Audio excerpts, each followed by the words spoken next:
Greetings, petrolheads. Welcome back to Automation, the car company tycoon game.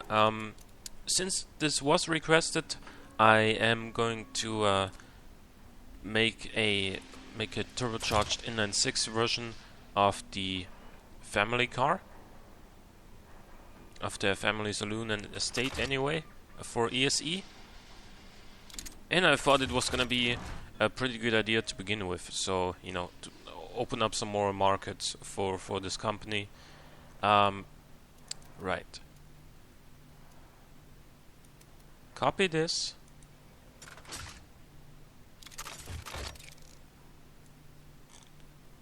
And move on to 1997, which is where we're gonna introduce that new engine. New family. This is 1997. Wait. Okay. Inline-six. Aluminium. Now, what do we want this? What do we want the max capacity of this engine family to be? Because I feel like we might want to use an inline-six in another car in the future, in the near future as well. I think the max capacity is gonna be like 3.2 liters or something. With an 89 stroke perhaps, and a little bit extra bore.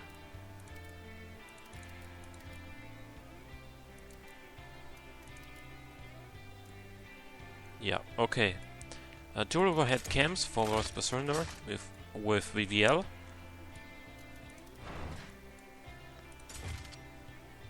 I think I-beam steel conrods are gonna be totally fine. So are the forged pistons. I don't think we need lightweight forged. Oh yeah, but we for this one I wanna go smaller on the capacity. I'll go for something like 2.5 liters. Something like this, yeah. Okay.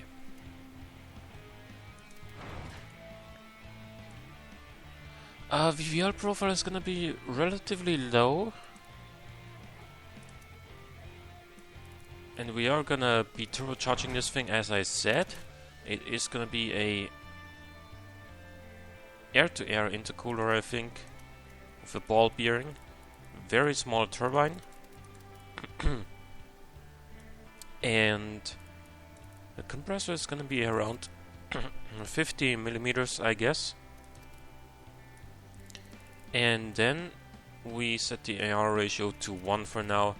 Max boost can be at 0.75 bars. It's not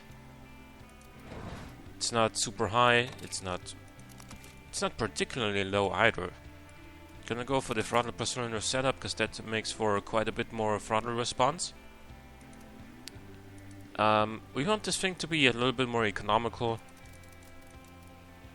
than, you know, average for ESE. So 14.5 to 1 the fuel mixture seems reasonable.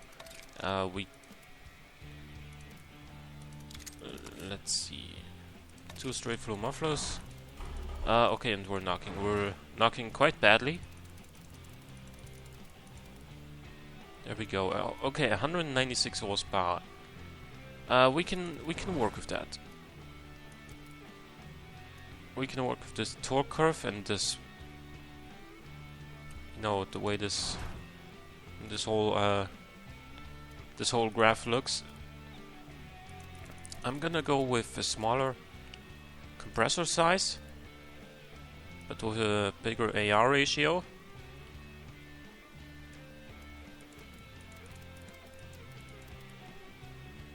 .05 brings us up to 200 horsepower and a pretty nice power curve and torque curve.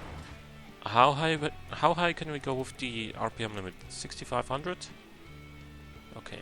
I want to make the peak power slightly before the RPM limit. And that's what we are making right now. 195 at 6200. 197.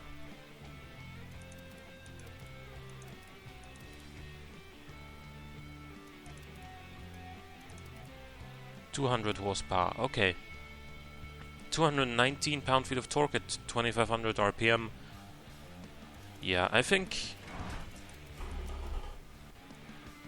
this is a pretty good compromise. Like, it's not a super weak car, but it is more accessible than the V8, I guess. Also, we are gonna have to adjust these. Oh, actually, this looks pretty nice. With the 6th gear being overdrive, that helps economy quite a bit. You can see we're making 26 miles per gallon, which is not that bad. I am gonna decrease the tire width, front and rear. Wait. Yeah. No. Okay. More like this. 16s perhaps? Yeah, that gives us more drivability. And I don't think I want to change the brake setup. Fully clad under tray is good. I don't want to change anything here either, except for the cooling airflow, which is now much lower. The required cooling airflow anyway is much lower. Think I'm gonna stick with the interior setup here as well, and then as far as this setup here goes, I think I'm gonna leave it the same too.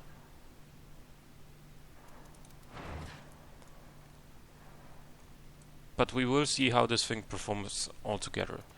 28.2 miles per gallon is not bad at all, I think. 6.7 seconds is still, you know, acceptable acceleration.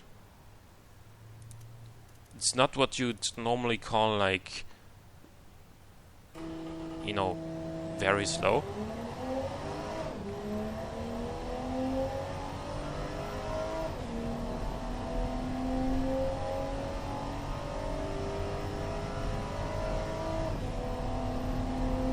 Yeah, pulls nicely, and a 15.15 second quarter mile time is, well, not bad.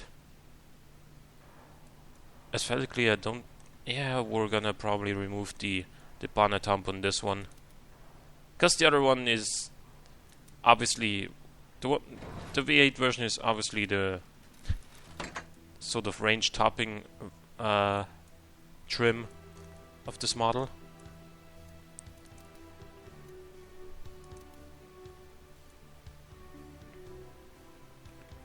So yeah, now this is the turbocharged inline-6 saloon version.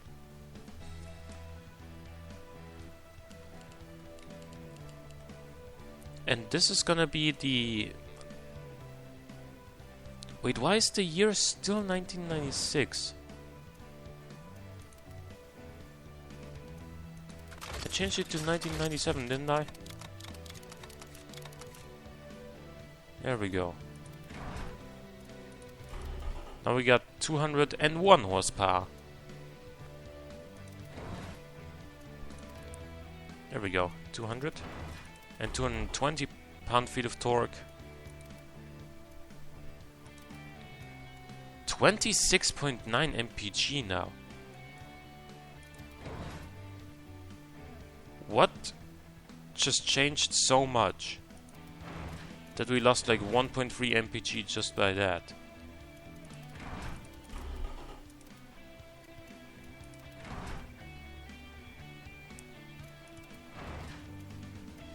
I have no idea.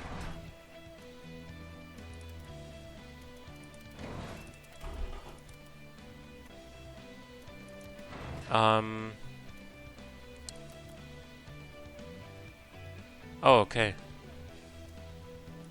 I guess that solves it. 28.4 now.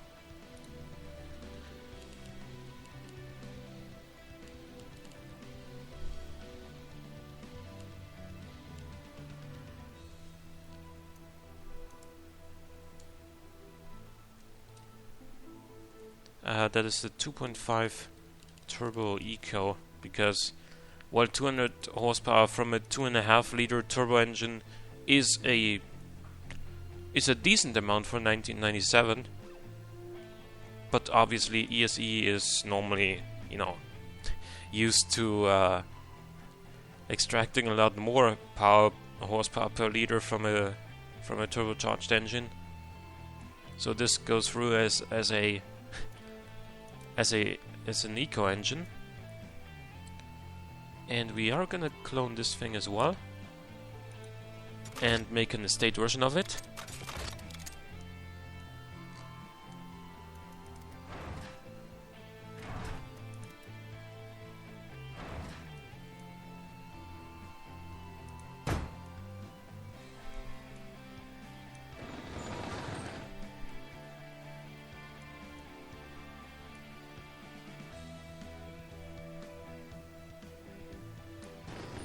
Or you can even adjust this. Okay, well. Right.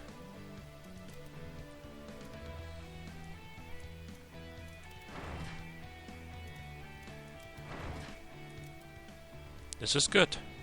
28.2 mpg for the estate.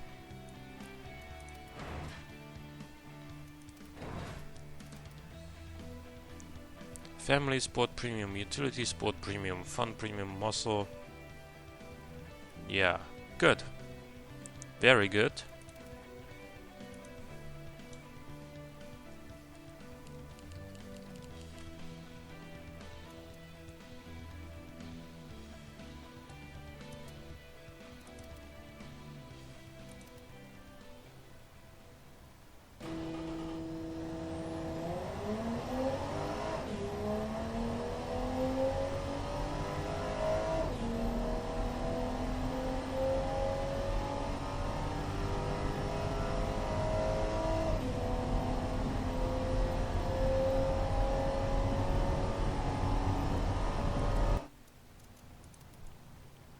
Yeah, I think this is certainly an acceptable compromise between, like, you know, making it more affordable, more, like, cheaper to run because of the better fuel economy. Look at this!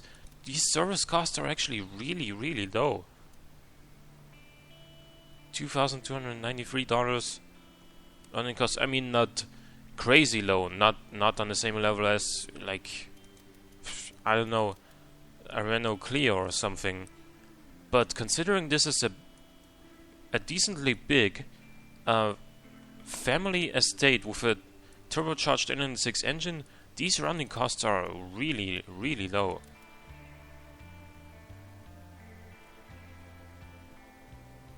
Let's see. Total fuel cost over a year is $1,187. That's not particularly low. I mean, considering, just think about that. You're spending almost $1,200 a year on fuel. That's not particularly cheap, right? Like, if somebody told you in this car you're gonna spend $1,200 a year on fuel, I mean, well, you'd be like, really? Do I have to do this? Do I have to spend that much on fuel? Then again, wait, what was the distance traveled? And total distance is 13,520 kilometers. Yeah, actually, in that case, it's not that bad, because Gasmians like to travel quite a bit, apparently. So, with that in mind, the fuel economy is reasonable. Let's say it's not outrageous, but it's certainly good for this type of car. So anyway, hope you guys enjoyed this episode. Leave a like or a comment if you did. Thank you for watching. I'll see you next time.